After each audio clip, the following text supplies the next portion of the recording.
বিসমিল্লাহির রহমানির রহিম। সুপ্রিয় শিক্ষার্থীরা, আশা করি ভালো আছো সবাই। করোনাকালীন সময় সবাই ঘরে আছো, সুস্থ আছো, বাবা মার কথা শুনছো এবং নিয়মিত অনলাইন ক্লাস দেখছো, সেই প্রত্যাশাই করছি। বৈশ্বিক মহামারী কোভিড-19 পরিস্থিতিতে দীর্ঘদিন স্বাভাবিক শ্রেণী কার্যক্রম বন্ধ আছে বিধায় শিক্ষণ প্রক্রিয়া অব্যাহত রাখতে বিকল্প ব্যবস্থা হিসেবে অনলাইন ক্লাসের আয়োজন করেছে সিরাজউদ্দিন সরকার বিদ্যানিকেতন কলেজ। অধ্যক্ষ মহোদয় তোমাদের বইমুখী করার জন্য নানামুখী প্রচেষ্টা অব্যাহত রেখেছেন। সেই প্রচেষ্টারই ধারাবাহিক আয়োজনে আজকে তোমাদের সবাইকে সুস্বাগতম জানাচ্ছি। আমি মোহাম্মদ আলমগীর হোসেন, সিনিয়র শিক্ষক। আমাদের আজকের বিষয় দশম শ্রেণীর গণিত এর ষষ্ঠ অধ্যায়। আবার বলছি, দশম শ্রেণীর গণিত এর ষষ্ঠ অধ্যায়। শিক্ষার্থীরা অবশ্যই খেয়াল করছো, এই চ্যাপ্টার পর আমি আরেকটা ক্লাস নিয়েছি। গত ক্লাসে একটা বোর্ড কোশ্চেন সলভ করছিলাম, আজকে একটা স্কুলের সৃজনশীল প্রশ্ন সলভ করবো। আশা করি আমার সাথেই থাকবে শেষ পর্যন্ত। প্রশ্নটা, ত্রিভুজ ABC A AB greater than AC এবং কোণের সমদ্বিখণ্ড এডি বিসি বাহুকে ডি বিন্দুতে ছেদ করে। এগুলো উদ্দীপক। এটা 6.3 এর 16 এবং 17 দুইটা সৃজনশীল, দুইটা প্রশ্ন মিলে এক্সট্রা মিলে একটা সৃজনশীল আর কি। এখন প্রশ্নের ক নম্বর বলছে তথ্য অনুযায়ী চিত্র অঙ্কন করো। এই যে তথ্যটা দেওয়া আছে এবি গ্রেটার দেন এসি এবং কোণের সমদ্বিখণ্ড বিসি কে ডি, এই তথ্যটা চিত্রের মধ্যে দাঁড়িয়ে রয়েছে।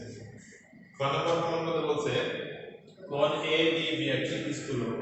আমাদের এই 90 ডিগ্রি থেকে বড় 180 ডিগ্রি ছোট কোণকে বলা হয় স্থূল কোণ, সেটাই প্রমাণ করতে বলছে। আর সর্বশেষ গ নম্বর মধ্যে যদি কোণ বি কাটে 90 ডিগ্রি এবং বি অতিভুজ এসি এর মধ্যবিন্দু হয়, তবে প্রমাণ করো যে বিডি সমান হাফ এসি। একবারে পুরো 6.3 এর 16 নম্বর এক্সট্রাটা তোমরা দেখে নিতে পারো। 6.3 এর 16 নম্বর, এটা ওইখান থেকে লিখলে হবে 16 নম্বর। আজকে মূলত আমি ক খ করবো। ক নম্বরটা যাদের বইয়ের হুবহু বইয়ের একটা এক্সট্রা, এই জন্য সলভ করবো, আর সময় হবে না, ক খ করতে অনেক সময় লাগবে। তো প্রথমে ক নম্বর চিত্র অঙ্কন করতে বসে আসলে চিত্রটা অঙ্কন করবে। সমাধান দিয়ে প্রথমে ক নম্বর লেখো। চিত্রটা ক খ দুই জায়গায় যদি রাখে একবারে একটা ভালো করে চিত্র আঁকাবে, তাহলে ক নম্বর দেখে প্রয়োগ করতে পারবো। প্রথম ক নম্বর চিত্র আঁকাতে বলছি, এমন একটা ত্রিভুজ আঁকাইতে জন্য এবি গ্রেটার দেন এসি, তার মানে এবিটা এসি চেয়ে বড়। ঠিক আছে, আমরা চিত্র আঁকাতে হবে। তারপর খেয়াল করো, এবি এসি থেকে বড়। চিত্র থেকেই বোঝা যায় এবি বাহুটা এটা বড়টা আর এসিটা ছোট, তাহলে এবি গ্রেটার দেন এসি। আর নাম্বার আছে কোণ এ এর সমদ্বিখণ্ড। কোণ এ এর সমদ্বিখণ্ড দ্বারা এডি, কোণ এ এর সমদ্বিখণ্ড এডি বিসি বাহুকে ডি বিন্দুতে ছেদ করে। এটাই কিন্তু ক নম্বর প্রশ্ন ছিল। ক নম্বর শুধু চিত্র আঁকা, এই কথাটা লিখে দিবা যে ত্রিভুজ ABC A AB greater than AC এবং কোণ এ এর সমদ্বিখণ্ড এডি বিসি বাহুকে ডি বিন্দুতে ছেদ করে। উদ্দীপকে যেটা বলা ছিল এই কথাটা লিখে দিলেই হবে। ক নম্বর প্রশ্ন শেষ। আচ্ছা, খ নম্বরে যাই। খ নম্বর দেওয়ার পরে এই চিত্রটা রাখা হবে, যেহেতু একবার অঙ্কন করছে আর এই চিত্রটা লাগবে, আমি এখানে রেখে দিচ্ছি। খ নম্বরের চিত্র ওই স্কয়ার চিত্র দিয়ে আঁকাইতে হবে, আর যদি পৃষ্ঠা বলতে রাউন্ড মতন কিছু আঁকাইতে হবে। তাই ক নম্বর প্রশ্নে এটা যেহেতু বিশুদ্ধ নির্বাচন আমি পদে লিখে বলছি, যে পদে একটা লেখার দরকার নেই, পদে শুধু আমরা অঙ্কন করবো। সেটা এমনভাবে অঙ্কন করবো, এই এবি রেখা থেকে এসি সমান করে এটার একটা অংশ নাও, আর ই এই টাকা এই সমান এসি, অর্থাৎ এসি সমান করে এই অংশ কেটে নিচ্ছি, সর্বশেষ ডি কমা ই যোগ দিচ্ছি। অঙ্কনতে এই কথাটা লিখে দেবো। অঙ্কন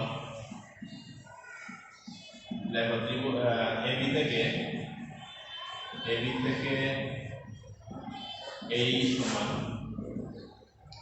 এসি ডি এবং ডি কমা ই যোগ করব। এটা যদি প্রশ্ন বইতে এক্সট্রা কাজ করতে, এই জন্য অঙ্কনের মতো নিয়ে আসলাম। এটা অঙ্কনে কি কাজ করতে প্রথমত, সেটা হলো এ বি যে রেখাটা, যদি এবি রেখাটা এসি থেকে বড়, সেই হিসাবে এবি থেকে এসি সমান করে এই অংশ কেটে নিচ্ছি আর ডিটা যোগ করছি। এটাই হলো অঙ্কন। এবার প্রমাণে আসো। প্রমাণ দিয়ে দেখো, এখানে তিনটা ত্রিভুজ আছে। একটা হলো ত্রিভুজ এ বি ই, আর একটা ত্রিভুজ এ ডি সি, আর একটা হলো এ ডি সি। যে ত্রিভুজটাই হলো, এই তিনটা ত্রিভুজের মধ্যে আমরা প্রথমত দুইটা ত্রিভুজের প্রমাণ করবো। একটা হলো এ ডি ই, আর একটা হলো এ ডি সি। এই দুই ত্রিভুজের মধ্যে কি কি সমান, দেখো প্রমাণ দিয়ে মতো এই কাজটা দেখো। ত্রিভুজ এ ডি ই এবং ত্রিভুজ এ ডি সি এর মধ্যে যে কাজটা করতে একটু আগে আমরা যেটা লিখছি বি সমান এসি, কেন যেন এটা অঙ্কন করছি আমরা, তাহলে সাইড লিখতে পারো অঙ্কন অনুসারে, অঙ্কন অনুসারে পাশে অঙ্কন লিখি আমরা চিত্রটা অঙ্কন করছি এইভাবে, যেটা আগে আমি বলছি সেটা হলো এসি সমান করে এই কেটে দিচ্ছি, এটা লিখছে এই সমান এসি। আর কি বলা আছে কোণ ই এ ডি সমান কোণ সি এ ডি, এটার কারণ হলো বলা আছে এডিটা কোণ এর সমান্তরাল, এডি কোণ এ এর সমান্তরাল, এটা প্রশ্ন বলাই আছে সমান্তরাল। আর এডি উভয় ত্রিভুজের সাধারণ বাহু, এডি উভয় ত্রিভুজের সাধারণ বাহু। সুতরাং ত্রিভুজ এডিই সর্বসম ত্রিভুজ এডিসি। খেয়াল করো আমি আবার বলতে প্রথম থেকে, এই দুটো ত্রিভুজ এডিই আর একটা ত্রিভুজ এডিসি, এই দুটো ত্রিভুজের মধ্যে এই সমান এসি অঙ্কন অনুসারে বলা আছে। আর যেহেতু কোণ এ এর সমান্তরাল কোণ এডি এর বসেই বলা আছে, সেই হিসাবে লিখছি কোণ ইএডি, কোণ ইএডি সমান কোণ সিএডি, অর্থাৎ এই কোণ সমান এই কোণ। আর এডি কে উভয় ত্রিভুজের সাধারণ বাহু, সেই হিসাবে যেহেতু দুইটা বাহু সমান একটা কোণ সমান, ত্রিভুজের সর্বসম বলা যায়, অর্থাৎ ত্রিভুজ এডিসি সর্বসম ত্রিভুজ এডিই। এর যদি সর্বসম হয় আমরা বলতে পারি এই কোণটা এই কোণ আর এই কোণ সমান, অর্থাৎ কোণ এডিসি সমান কোণ এডিই। দেখো সুতরাং কোণ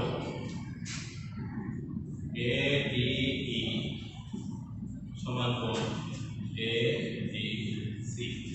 যেহেতু ত্রিভুজ দুটো সর্বসম কাজেই কোণ দুটো আমরা সমান লিখতে পারি। কিন্তু এখন খেয়াল করো এডিই কোণ তো এইটা, আর এটা হলো এডিসি, এই কোণ আর এই কোণ সমান, কিন্তু প্রশ্ন চিত্র দিকে খেয়াল করো এডিই কোণটা কিন্তু এডিবি কোণের একটা অংশ, এডিবি হলো পুরো কোণটা, তার একটা অংশ এডিই। কিন্তু আমরা লিখতে পারি কিন্তু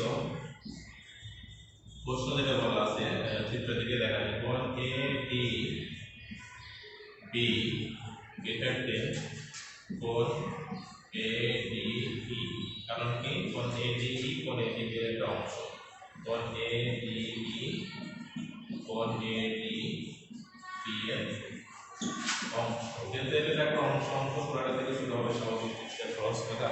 তাহলে আমরা বলতে পারি কোণ এডিবি গ্রেটার দেন কোণ এডিই, কিন্তু কিভাবে প্রমাণ করছি কোণ এডি পরিবর্তে লেখা যায় কোণ এডিসি, আমরা এটা লিখে দিলে এখন, বা কোণ এডিবি গ্রেটার দেন কোণ এডিসি। খেয়াল করো এখন চিত্র দিকে, এডিবি হলো এই কোণটা আর এডিসি হলো এই কোণটা, এখানে যতগুলো কোণই উৎপন্ন, তিনটা কোণ আছে, একটা দুইটা তিনটা, যদি এইভাবে ধরে তাহলে এখানে একটা এখানে দুইটা কোণ আছে, দুইটা কোণের সমষ্টি 180 ডিগ্রি, যদি 100 হবে কোণ, আবার একটা আরেকটা থেকে বড়, তাহলে ওই বড় কোণটা অবশ্যই 90 ডিগ্রি থেকে বড় হবে, স্বাভাবিক কথা, কারণ দুই কোণের সমষ্টি হলো 180 ডিগ্রি, একটা আরেকটা বড়, তাহলে বড় কোণটা অবশ্যই 90 ডিগ্রি থেকে বড় এবং 180 ডিগ্রি থেকে ছোট হবে। আর এই ধরনের কোণকে বলা হয় স্থূলকোণ, তার মানে 90 ডিগ্রি থেকে বড় এবং 180 ডিগ্রি থেকে ছোট কোণকে বলা হয় স্থূলকোণ।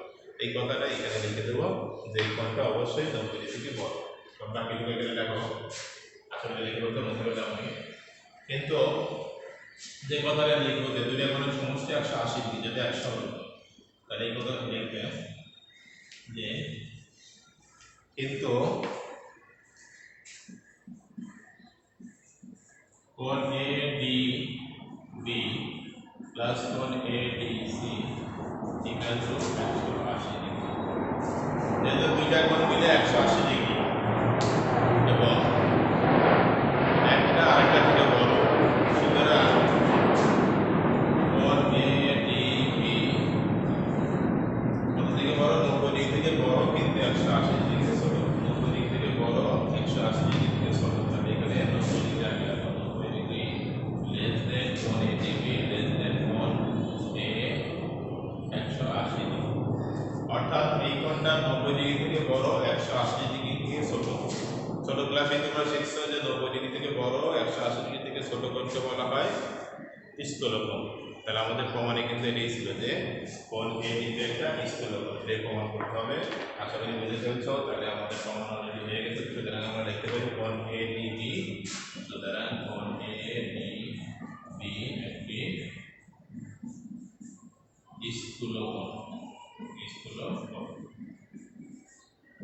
কমন করে লিখেছি। এটাই ছিল ক নম্বর। আর ক নম্বরটা আমি আগেই বলছি 6.3-এর 16 নম্বর স্টেপ। এটা তোমাদের বাড়ির কাজ থাকবে, বাসায় করে নেবে। পুরো সৃজনশীলটাই প্র্যাকটিস করে বাসায় বারবার। আগামী ক্লাসে আবার দেখা হবে। সেই পর্যন্ত সবাই সুস্থ থাকো, ভালো থাকো। আর অবশ্যই ঘরে থাকবে। ঘরের বাইরে যদি যেতেই হয় মাস্ক পরে যাবে, মাস্ক মাস্ট। আর কি করবে, একে অপর থেকে কমপক্ষে 3 ফুট দূরত্ব অর্থাৎ 2 হাত দূরত্ব বজায় রেখে চলবে। আর ঘরে ফেরার সাথে সাথে খুব ভালোভাবে কমপক্ষে 20 সেকেন্ড ধরে সাবান পানি দিয়ে হাত দিয়ে নেবে।